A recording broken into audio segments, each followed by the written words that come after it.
Afternoon, dear students. In this video session, we will only try to read this chapter 5, which is page number 57. So, let's start chapter 5. Brave little Kavya. Sammy, what would you do if you saw someone trying to kidnap me? Kidnap you? Where did you get such an idea from? Well, it could happen, couldn't it? If I saw somebody trying to kidnap you, I had shout for help. This makes me wish I had Kavya as my friend. Who's Kavya? The brave girl who saved her brother from a kidnapper. Let's read about her in the next page.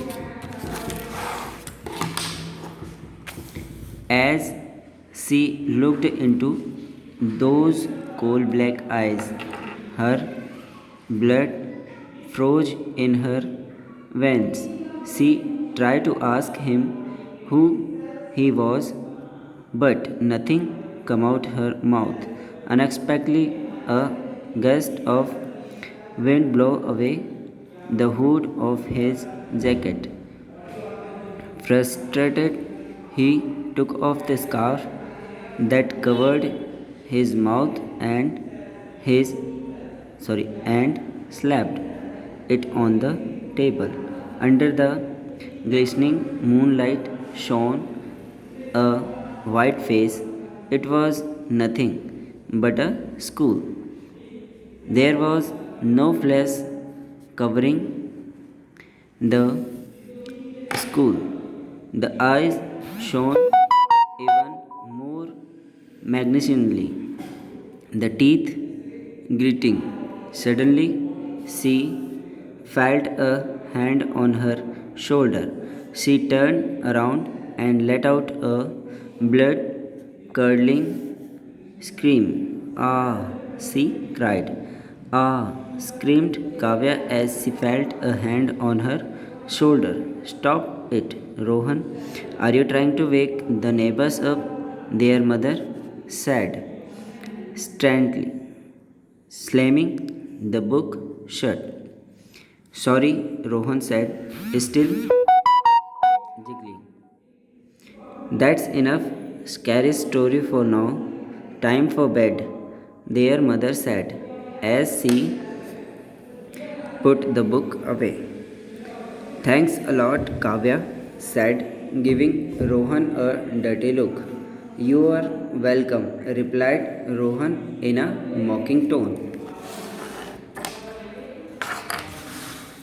Good night, both of you. Sleep well, their mother said, and switched off the light before going out of their room. Good night, mummy, the children replied. Kavya could not fall asleep. She lay awake in her bed, staring at the ceiling.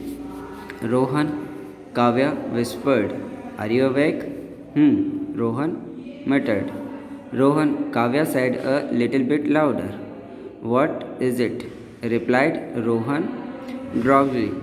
Do you ever wonder what you would do if someone attacked you? Kavya asked. Stop asking stupid questions and go to sleep, Rohan replied irritably.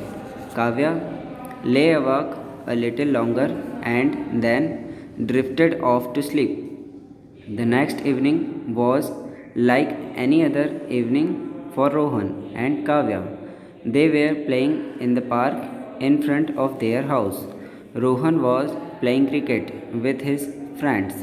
Kavya loved cricket, but Rohan and his friend would not let her play with them. Rohan was more insistent than his friends that Kavya did not play with them. Stop embarrassing me and go away, was his usual answer whenever she asked him if she could play with them. She knew better by now than to ask if she could join them. She was sitting on the merry-go-round along with when she noticed him. She had seen him around before.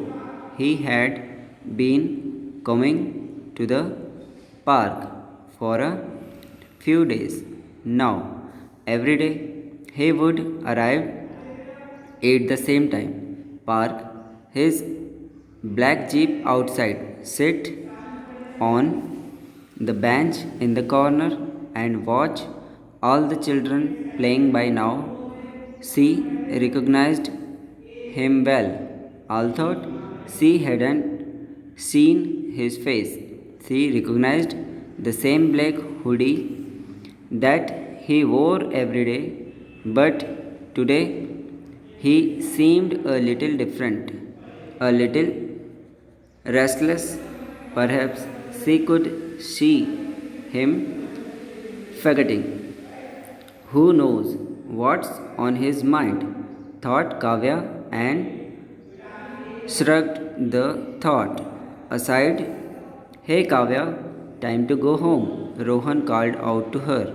She got up and started walking toward the park gate. Rohan was already there, laughing and waving goodbye to his friends. It was getting dark, and there were only a few people left in the park. Rohan was waiting for her at the gate. Hurry up, he said impatiently. He was standing alone at the gate, waiting for her to come. What happened then seemed so unreal that Kavya could not believe it was happening. The man in the black hoodie appeared from nowhere and swooped on Rohan before Rohan could know what was happening to him. The man had held a handkerchief to his face. Kavya stopped dead in her tracks. She saw Rohan's body go limp. Then it finally hit her. What was happening? Her brother was being kidnapped. The man started rushing toward his jeep with Rohan in his arms. Kavya let out a loud, pursuing scream and ran toward the man. She wrapped herself around the man's leg, slowing him down and making it difficult for him to move, all the while screaming for help. The man tried to shake her off, but she held on tight. He tried to walk toward the jeep, but with Kavya wrapped in a death grip around his leg, he could not move more than a couple of inches. By then, the people in the park had started coming toward them, all alerted by the little girl screaming. Frustrated, the man dropped Rohan on the footpath. He then grabbed Kavya by the hair and flung her away. Kavya fell face first. She could taste blood and saw black spot before her eyes. But then she remembered Rohan and turned around. Rohan was laying a few feet away from her. She heard the sound of the jeep starting and saw the man speeding away.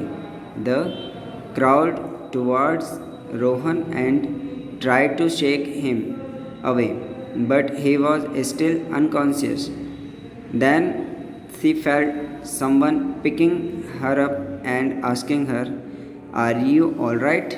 "Yes, I am, my brother," she muttered, and then lost consciousness. Hey Kavya, I am going out with the guys to play cricket. Do you want to join us? Rohan asked hesitantly. This was the first time in week that their parents had felt confident enough to let them go out and play alone. Kavya was surprised. She sprang to her feet. Sure, let's go, she replied happily. As they raced out of the house together, thanks for looking out for me, Rohan said awkwardly. You can play with me and my friends anytime you want. I couldn't ask for a better sister. So, dear students, this is the reading of chapter 5. I hope this will help you read at your home. Thanks for watching.